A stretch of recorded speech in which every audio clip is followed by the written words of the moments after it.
When a tsunami reaches land, it can cause big floods and damage buildings and homes.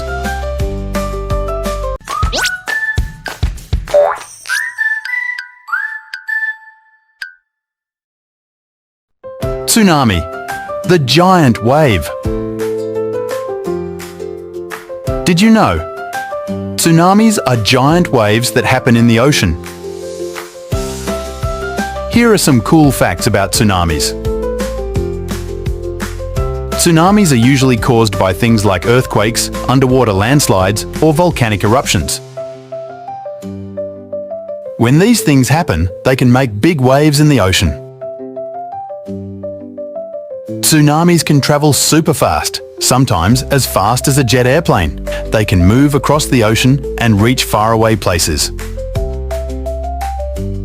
When a tsunami reaches land, it can cause big floods and damage buildings and homes. That's why it's important to know what to do if there's a tsunami warning. Scientists use special tools to detect tsunamis and warn people when they might happen. This helps keep people safe and prepared.